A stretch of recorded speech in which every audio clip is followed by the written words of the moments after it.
Assalamualaikum Assalamualaikum warahmatullahi wabarakatuh. Saya Waalaikumsalam. Sultan Alfarisi, NIM 2019 1011 1197 dengan teman saya yang ada di samping. Di Ade Permana, NIM 2019 1011 03 1190. Nah, di video ini kita berdua akan membuat video kejahatan terhadap harta benda yang meliputi tindak pidana pencurian, penggelapan, penadahan, pemalsuan, pemerasan, dan pengancaman serta penghancuran dan perusakan. Untuk lebih lanjut tentang pembahasannya, tonton video sampai habis. Harta kekayaan, yaitu pencurian diefstal, mengambil barang orang lain untuk memilikinya. Menurut KUHP, delik pencurian dibedakan atas 5 macam, yaitu yang pertama delik pencurian dalam bentuk pokok. Dalam pasal 362 KUHP, barang siapa yang mengambil sesuatu yang seluruhnya atau sebagian punya orang lain dengan maksud memiliki secara melawan hukum diancam karena pencurian dengan pidana 5 tahun atau denda paling banyak Rp500. Pencurian dalam bentuk pokok ini mengandung unsur objektif dan subjektif. Unsur objektif yang pertama barang siapa, H, yaitu subjek atau pelaku dari tindak pidana. H bisa diartikan barang siapa dalam artian manusia. Yang kedua mengambil bergemen, artinya membawa barang dari tempat asalnya ke tempat lain. Jadi barang tersebut harus bersifat digerakkan, dapat diangkat dan dipindahkan. Yang ketiga, suatu benda ainik, artinya ada benda yang diambil pelaku. 4. Sebagian atau seluruhnya kepunyaan orang lain, artinya barang tersebut bukan milik pelaku tetapi merupakan milik orang lain secara utuh atau sebagian. Lalu unsur subjektifnya menguasai benda tersebut dengan melawan hukum.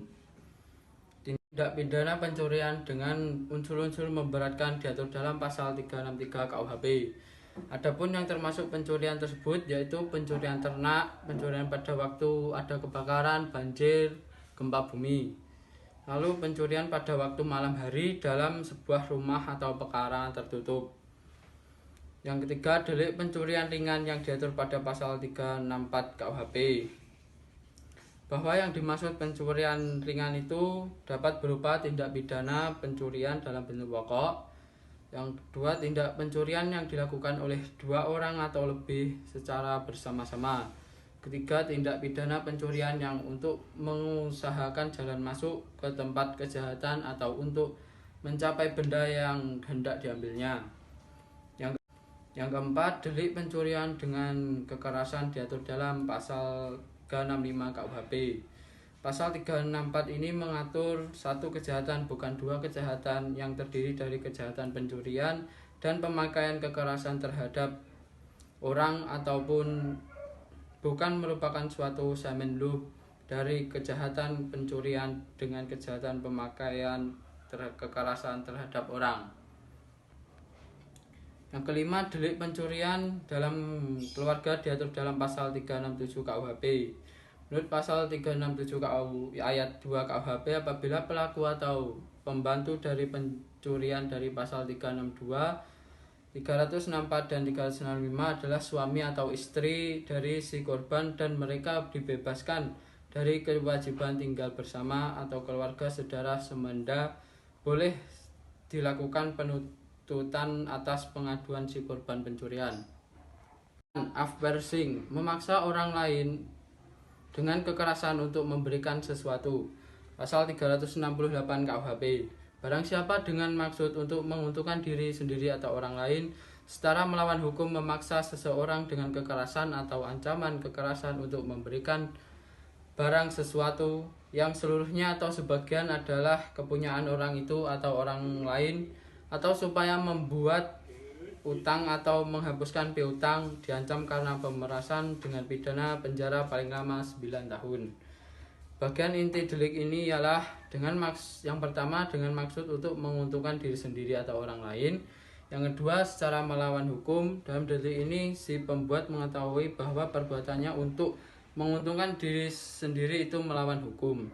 Yang ketiga, memaksa seseorang dengan kekerasan atau ancaman kekerasan merupakan pemerasan jika seseorang memaksa penyerahan barang yang dengan penyerahan itu dapat mendapatkan piutangnya. Kejahatan pemalsuan ialah kejahatan yang di dalamnya mengandung sistem ketidakbenaran atau kepalsuan atas suatu hal atau objek yang sesuatunya itu nampak dari luar seolah-olah benar adanya, padahal sesungguhnya bertentangan dengan yang sebenarnya.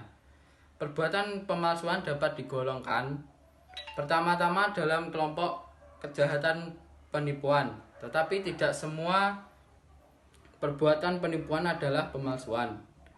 Perbuatan pemalsuan tergolong kelompok kejahatan penipuan apabila seseorang memberikan gambaran tentang sesuatu keadaan atau sesuatu barang surat seakan-akan asli atau kebenaran tersebut dimilikinya. Karena gambaran ini, orang lain terpedaya dan mempercayai bahwa keadaan yang digambar atas barang atau surat tersebut itu adalah benar atau asli. Pemalsuan terhadap tulisan atau surat terjadi apabila isinya atas surat itu yang tidak benar digambarkan sebagai benar. Kejahatan pemalsuan ialah kejahatan yang di dalamnya mengandung sistem ketidakbenaran atau kepalsuan atas suatu hal atau objek yang sesuatunya itu nampak dari luar seolah-olah benar adanya, padahal sesungguhnya bertentangan dengan yang sebenarnya. Perbuatan pemalsuan dapat digolongkan pertama-tama dalam kelompok kejahatan penipuan, tetapi tidak semua perbuatan penipuan adalah pemalsuan. Perbuatan pemalsuan tergolong kelompok kejahatan penipuan apabila seseorang memberikan gambaran tentang sesuatu keadaan atau sesuatu barang surat seakan-akan asli atau kebenaran tersebut dimilikinya. Karena gambaran ini, orang lain terpedaya dan mempercayai bahwa keadaan yang digambar atas barang atau surat tersebut itu adalah benar atau asli. Pemalsuan terhadap tulisan atau surat terjadi apabila isinya atas surat itu yang tidak benar digambarkan sebagai benar. Jenis-jenis pemalsuan kejahatan dalam buku 2 KUHP dikelompokkan menjadi 4 golongan, yakni 1. Kejahatan sumpah palsu bab 9, yang kedua kejahatan pemalsuan uang bab 10, yang ketiga kejahatan pemalsuan materai dan merek bab 11, yang keempat kejahatan pemalsuan surat bab 12.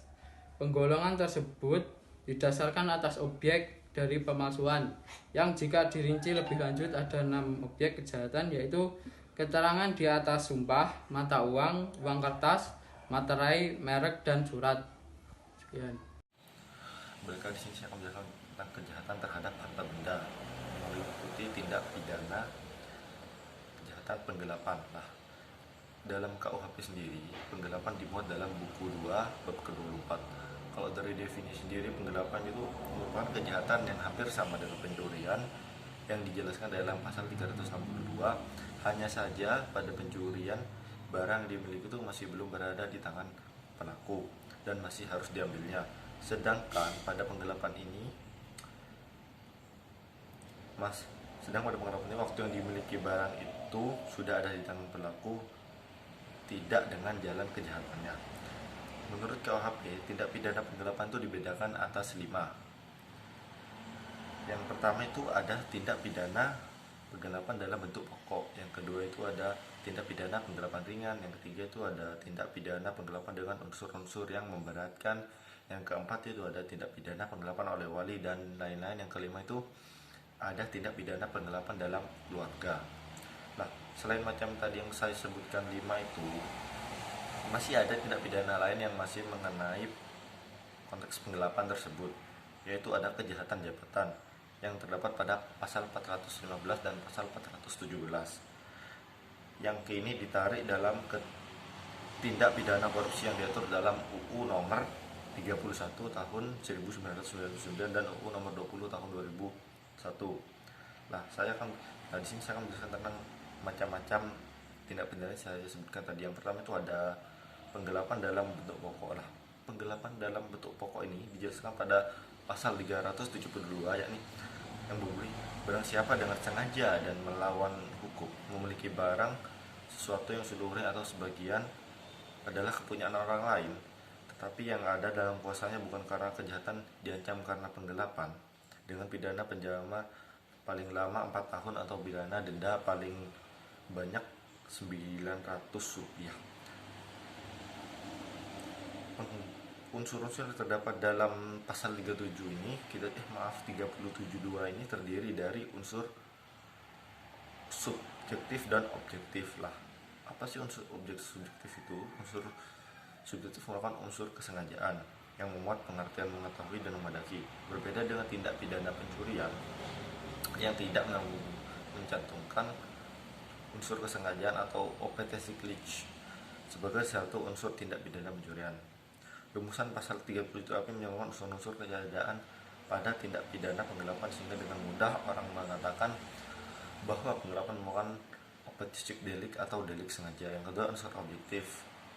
Yang pertama itu barang siapa, seperti yang telah dipaparkan dalam tindakan pidana pencurian. Kata barang siapa ini merupakan menunjukkan orang. Apabila seorang telah memenuhi unsur tindak pidana penggelapan, maka dia dapat disebut pelaku atau deder. Yang kedua itu ada beber, yang kedua itu ada menguasai secara melawan atau bermaksud memiliki. Menteri Kehakiman Pemerintahan Kerajaan Belanda menjelaskan maksud unsur ini adalah penguasa secara sepihak adanya memegang sebuah benda soal-soal yang merupakan pemiliknya. Yang ketiga ada suatu benda, ialah benda yang menurut sifatnya dapat dipindahkan atau dalam praktek sering disebut benda bergerak. Yang keempat itu ada seluruh atau sebagainya adalah milik orang lain. Yang sebagaimana keterangan Simons atau penggelapan atas benda sebagai merupakan kepunyaan orang lain itu dapat saja terjadi. Yang kelima itu ada benda yang ada dalam kuasaan tindak karena kejahatan, yaitu harus ada hubungan langsung yang sifatnya antara pelaku dengan suatu benda pada tindak pidana penggelapan. Contohnya nih karena dititipkan atau dipinjamkan. Misalnya nih ada si A itu ya menyewa sepeda motornya kepada si B lah, kemudian si A ini menjual kepada si B lah, kemudian si A ini menjual sepeda tersebut itu tanpa pengetahuan si B miliknya tuh lah. Dengan demikian si A ini dianggap telah melakukan penggelapan karena dia tidak memiliki hak atas sepeda motor tersebut, hak untuk menjual. Nah, yang kedua itu ada penggelapan ringan. Penggelapan ringan ini diatur dalam pasal 373, yaitu penggelapan biasa dalam pasal 372 jika yang digelapan itu bukan binatang, ternak, atau hewan, konteksnya jadi hewan ini, dan barang harganya tidak lebih dari 250 ya. Dengan demikian maka penggelapan hewan, penggelapan barang yang harga lebih dari 250, penggelapan barang yang tidak dapat dinilai harganya. Penggelapan KUP pemberatan pasal 374 dan 375 KUHP, meskipun harga barang yang digelapan kurang dari 250, itu tidak masuk dalam penggelapan ringan. Unsur-unsur yang terkandung dalam pasal ini adalah semua unsur, yaitu unsur pasal 372. Unsurnya itu ada objeknya, itu bendanya itu bukan ternak, bukan hewan. Yang kedua itu ada harga atau nilai tidak sampai RP 250. Yang ketiga itu bukan penggelapan dalam bentuk berat. Yang ketiga itu yang ketiga itu ada penggelapan dalam bentuk pemberatan. Dalam pasal 374 ini dijelaskan bahwa penggelapan yang dilakukan oleh penguasaannya terhadap orang disebabkan karena hubungan kerja atau karena unsur pencarian atau karena mendapat upah untuk itu, selain unsur yang diancam dengan 5 tahun.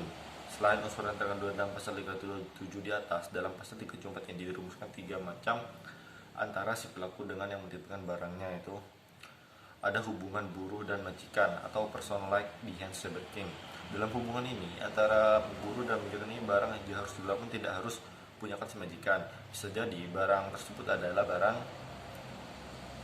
orang lain atau buruh lain. Akan tetapi karena sebagai buruh, pelaku harus mematuhi perintah majikannya untuk mengurus barang tersebut. Yang kedua itu ada hubungan berdasarkan pekerjaan si pelaku sehari atau borok. Seseorang memborong yang menggelapkan barang-barang memiliki pihak yang memberikan pekerjaan memborong. Misalnya ada termasuk penggelapan yang berdasarkan pada pekerjaan si pelaku sehari-hari. Yang ketiga itu ada hubungan si pelaku mendapat upah. Nih contohnya nih ya, seorang petugas stasiun yang diupah untuk membawa barang ke atas kereta oleh seorang penumpang, ya, semacam itulah. Akan tetapi petugas tersebut tidak membawanya kereta. Dengan demikian tersebut bisa dituntut melakukan penggelapan. Yang kelima dari empat macam tindak pidana ini ada tindak pidana penggelapan oleh wali-wali dan lain. Nah, dalam pasal 375 ini dijelaskan bahwa penggelapan yang dilakukan oleh orang yang karena terpaksa diberi barang untuk disimpan atau yang dilakukan oleh wali pengampu, pengurus atau pelaksana surat wasiat, pengurus lembaga atau yayasan terhadap barang sesuatu yang dikuasainya selalu demikian, diancam dengan pidana penjara paling lama itu ada 6 tahun. Selain unsur-unsur yang terkandung dalam pasal 372 di atas, unsur dalam penggelapan yang ada pada 370 ini adalah beradanya benda objek penggelapan di dalam kekuasaan pelaku, disebabkan karena yang pertama tuh terpaksa disuruh menyimpan barang itu. Ini biasanya ya terjadi disebabkan karena kebakaran, banjir dan sebagainya. Yang kedua itu ada kedudukan sebagai seorang wali atau fox. Wali yang dimaksudkan di sini wali bagi anak-anak yang belum dewasa. Tiga, ada kedudukan sebagai pengampu atau curator. Pengampu yang dimaksud adalah seorang hakim untuk menjadi wali waqf yang sudah dewasa. Akan tetapi orang tersebut dianggap tidak dapat berhukum, tidak dapat menguasai atau harta benda disebabkan ia karena kelainan atau sakit jiwa, dan bisa juga karena sebab-sebab lainnya. Yang keempat ini ada kedudukan sebagai orang kuasa atau bewin fahder. Seorang kuasa berdasarkan bewin adalah orang yang ditunjukkan oleh hakim diberi kekuasaan yang untuk mengurus harta benda seorang yang telah ditinggal oleh pemiliknya tanpa menunjukkan seorang wakil pun untuk mengurus harta bendanya tersebut. Nah, yang keenam ini ada kedudukan sebagai pelaksana surat wasiat, yang artinya itu seorang yang ditunjuk oleh pewaris di dalam surat wasiat tersebut harus melaksanakan apa yang dikehendaki oleh pewarisnya terhadap harta kekayaan yang dimiliki oleh pewaris tersebut. Nah, yang terakhir ini adalah kedudukan sebagai pengurus atau lembaga. Nah, yang terakhir dari macam tindak pidana penggelapan itu ada penggelapan dalam keluarga. Tindak pidana penggelapan dalam keluarga disebut juga delik aduan relatif, di mana adanya aduan merupakan syarat untuk melakukan penuntutan terhadap orang pengadu disebutkan namanya di dalam pengaduan. Dasar hukum delik ini diatur dalam pasal 376 yang merupakan rumusan dari tindak pidana pencurian dalam keluarga yang sebagaimana diatur dalam pembahasannya tentang pidana pencurian, yang pada dasarnya pada ayat pertama bahwa keadaannya tidak bercerai meja dan tempat tidur dan keadaannya tidak bercerai harta kekayaan merupakan dasar penyediaan penuntutan terhadap suami atau istri yang bertindak sebagai pelaku atau yang membantu melakukan tindak pidana penggelapan terhadap harta kekayaan istri pada suami.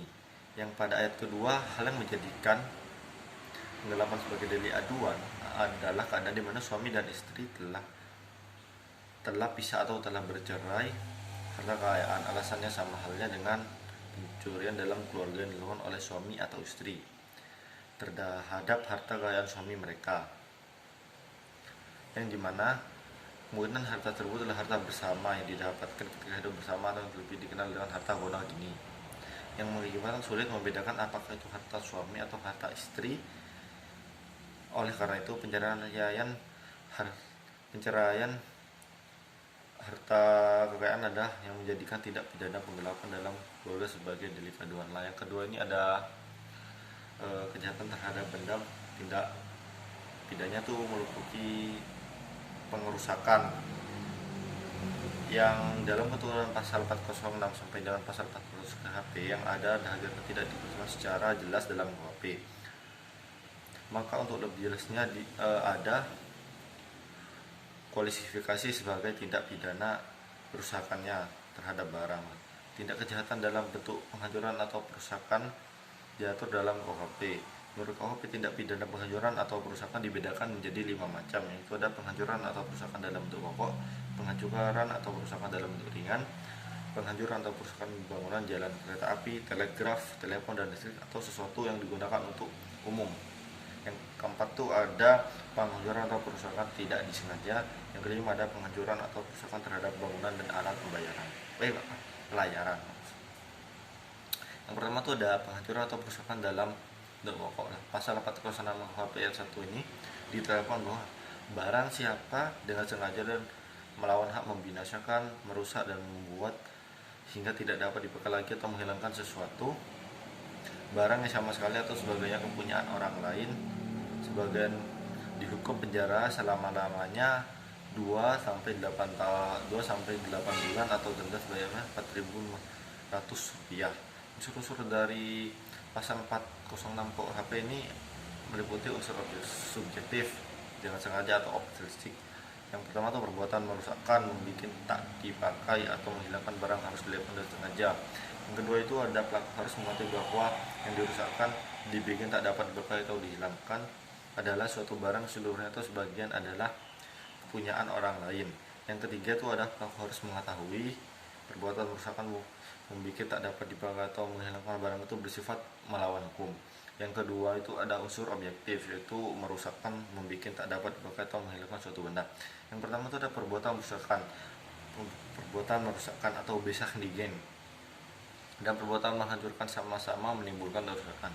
Perbedaannya itu adalah dari sudut kerusakan, itu sudut akibat kerusakan tersebut. Kerusakan yang disebabkan oleh perbuatan kerusakan hanya mengenai sebagian dari bendanya, dan oleh karena masih dapat diperbaiki kembali, tetapi kerusakan akibat oleh adanya perbuatan menghancurkan adalah sedemikian rupa parahnya sehingga tidak dapat diperbaiki lagi. Yang kedua itu ada perbuatan membuat tidak dapat digunakan atau onbruk bar makin, yang mungkin pula berakibat atas suatu benda, tetapi rusakan benda ini bukan dituju oleh petindak, melainkan bahwa benda itu tidak dapat dipakai lagi. Nah, yang kedua itu ada penghancuran atau perusakan ringan. Jenis tindak pidana ini diatur dalam ketentuan pasal 407 KUHP dengan pengecualian sebagaimana diterangkan dalam 407 KUHP ayat yang kedua. Untuk ketentuan pasal 407 KUHP ini lebih tegasnya yang berbunyi itu yang pertama, itu ada perbuatan yang dirumuskan dalam pasal 406 jika harga kerugian yang disebabkan oleh tindak lebih dari Rp25 diancam dengan pidana penjara paling lama 3 bulan atau denda paling banyak Rp60. Yang kedua itu jika perbuatan yang diterangkan dalam pasal 406 ayat kedua itu dilakukan dengan memasukkan bahan-bahan yang merusakkan nyawa atau kesehatan, atau jika hewan termasuk yang tersebut dalam pasal 401, maka ketentuan ayat pertama tadi itu tidak berlaku. Nah, dari 407 ayat 1 dan ayat 2 ini ada unsur-unsur objektif dan subjektifnya juga. Kurang lama itu sama ya, kalau dari semua unsurnya itu, unsur subjektifnya itu ya jelas sama-sama sengaja melawan hukum. Kalau unsur objektifnya jelas seperti menghancurkan, merusak. Cuman kalau dari objektifnya ini yang 407 ayat 2 ini itu lebih ke membahayakan hewannya tersebut.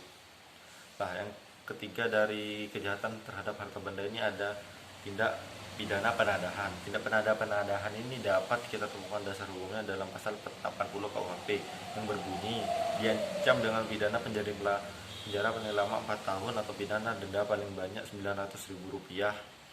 Yang pertama itu barang siapa membeli, menyewa, menukar, menerima gadai, menerima hadiah atau untuk menarik keuntungan, menjual, menyewa atau menukarkan, menggadaikan, mengangkut, menyimpan atau menyembunyikan sesuatu benda yang diketahui atau sepatutnya harus juga bahwa diperoleh dari kejahatan penadahan.